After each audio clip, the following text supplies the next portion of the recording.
everyone, welcome back to my channel. I am Celestial Tree.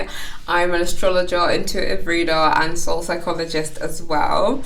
And today we're going to be chatting about some tips for your spiritual or healing journey. And I'm going to give you a little bit of advice. I hate telling people what to do, even though it's kind of my job. I'm going to give you a little bit of advice in regards to how you can navigate some of the challenges that journeys like this can bring. So before I get started, here is a gentle reminder that if you would like a reading from me, you can book with me on my website, celestialhealingrealm.com.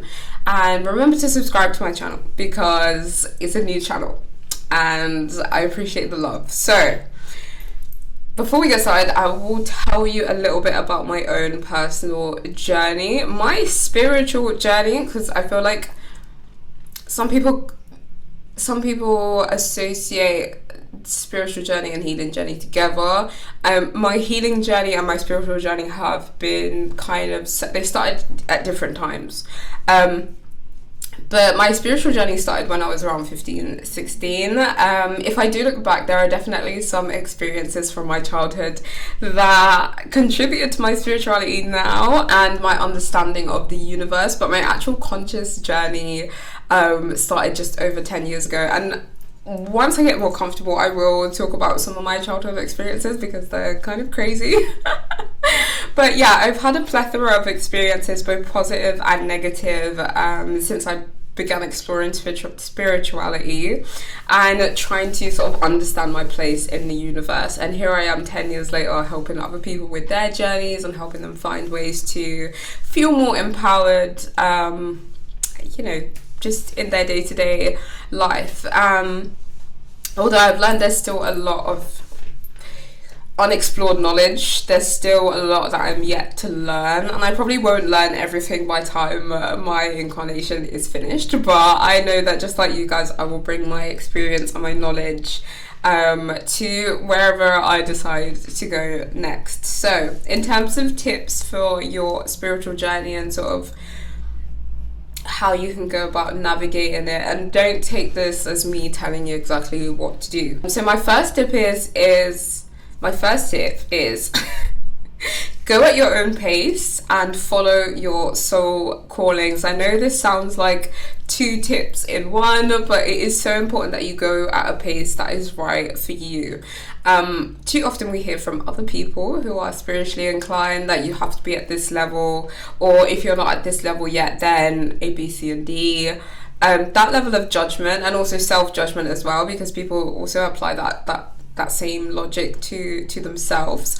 If you're somebody who compares yourself to others on their journey, just know that it's not helpful.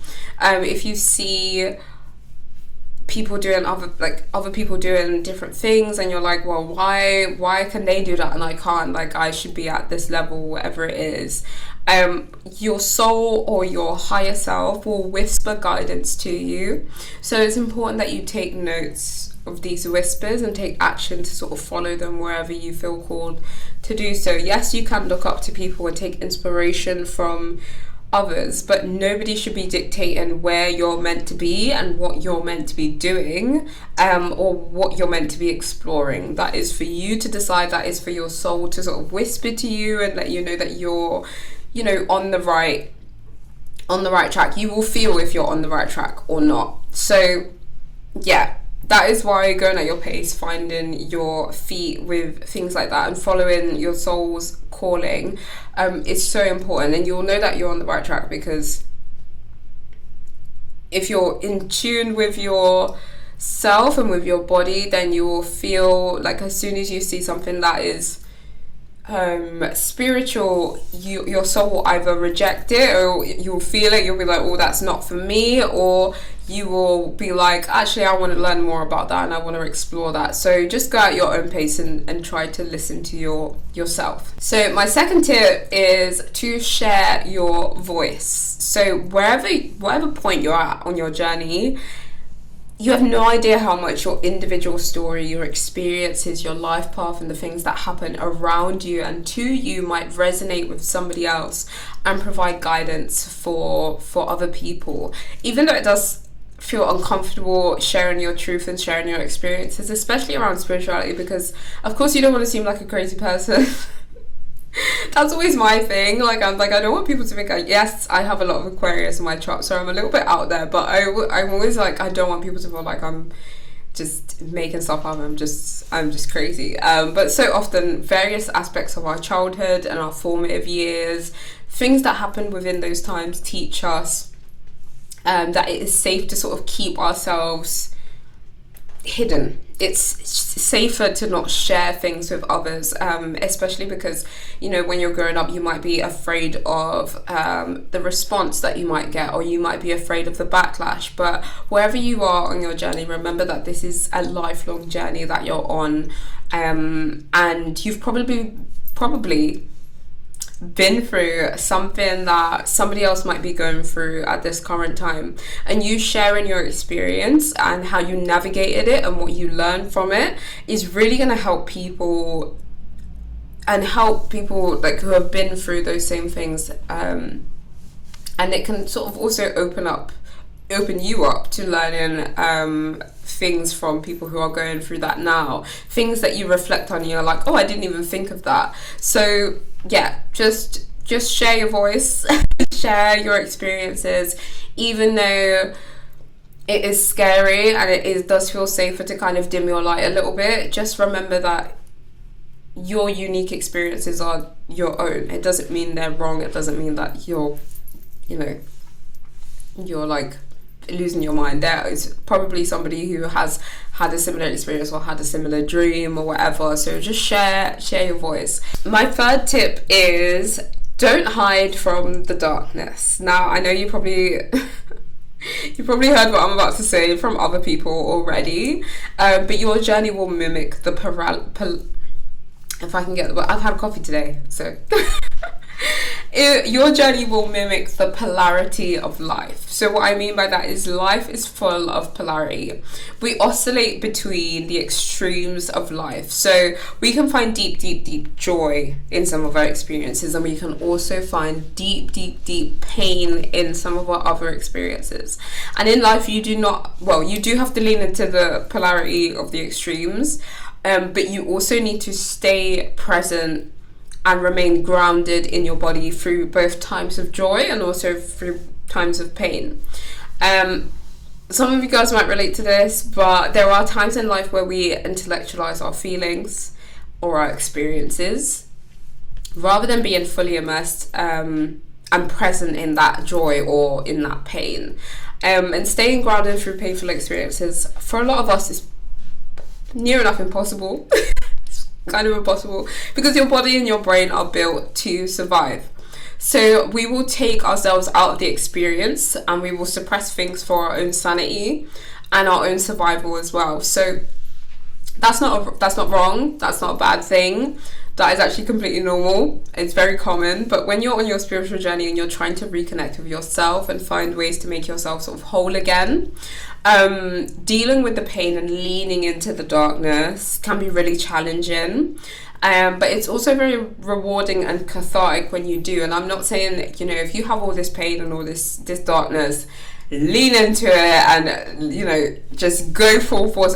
This is all at your own pace. Like I said in the first tip, this is all at your own pace. Whenever you're feeling called to address something, that's the time to do it. So I always say, get therapy, talk to someone.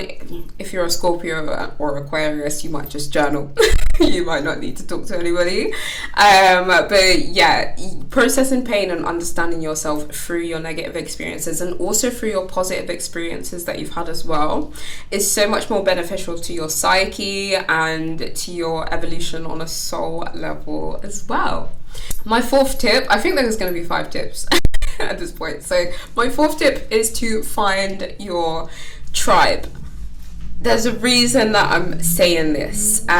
So often we feel like especially when we're in the beginning of a new stage of being, or we're entering into a new level of existence, that means we're no longer sort of aligned, or we don't resonate with people around us or with the people that we knew before. And that is true to some extent. We will say, people don't understand us anymore, and we're in a completely different stage of life to them. And I feel like it's so important that we give people grace, even when you feel like you have outgrown someone or a group of people. They are also on their individual life path as well. They're on their own journey, and they are navigating their own individual challenges too. So they deserve the same grace as you. So in embarking on a journey of self-discovery, we can kind of find ourselves isolated, not willing to fully engage with life or with the 3D or the third dimension as we were, meant to, as we were intended to when we incarnated down here. No one is saying return to what doesn't feel right, the outdated ways. Nobody's saying to go back to doing those things if you're not comfortable. But there are people out there who are also on a journey, and people that can relate to where you are now and what you're going through now. So they could be in your local community, they could be online, they could be people that you have disconnected from previously, and then when you reconnect, you're like, oh my gosh, you're literally right where I am. So yeah, connect, share things together. Your tribe is out there waiting for you to open your heart to becoming a part of it. And some tribes are built over time, is what I will say. Some exist within an empty, like some exist and they have sort of like an empty space waiting for you to sort of shift in there and fit like a puzzle piece. So like I said before, sharing your voice is super important, because that could be the way that your tribe finds you. So my final tip is it sounds like I'm telling you what to do. I'm not telling you what to do.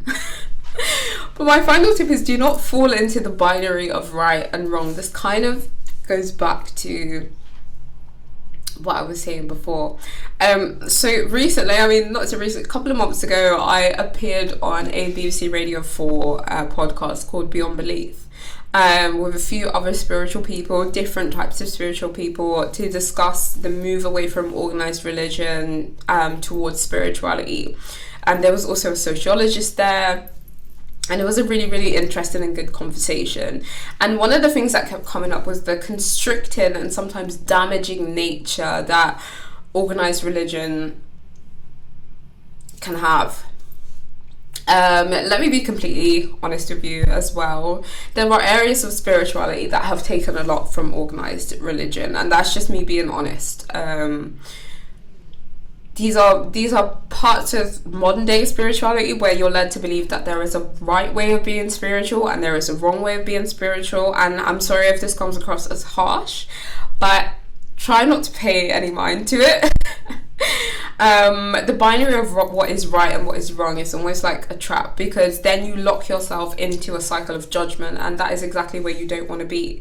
When somebody judges you, you don't learn anything. Instead, you're kind of left feeling a little bit guilty, you're feeling shamed, and sometimes you're kind of confused because you're like, what did I do? What am I doing wrong? But I just want you guys to know that what is right to you and what is wrong to you will be unique to you. Of course, there are things in life that are arbitrarily right and objectively wrong. that goes without saying, but there will be parts of spirituality that you think is wrong, but that might work for somebody else. And there are people from various different cultures, various different backgrounds, or different experience to you, and there might be parts of spirituality where you're like, okay, I can get with that, and there might be other parts where, these things that you don't really resonate with work for people from other backgrounds and other cultures. So just be mindful of that. And sometimes you will lean into an area of spirituality that other people will be like, that's wrong. That's not the right thing to do. And that's what I mean. It's just a cycle of judgment and shame and guilt, and that is not where you want to be. So do your research, take your time, and listen to your body and your higher self or your soul. And that's how you're going to know what resonates with your heart and what doesn't. And remember, it's going to be unique for everybody. So that's that's all I have time for today, guys. I really hope you guys enjoyed this video and that it's been helpful in some way, shape or form. Remember to follow me on TikTok and Instagram. They're both linked in the description box below, and do message me, send me a DM or send me an email if you have any questions about any of the videos that I put up. But yeah, happy healing, everyone.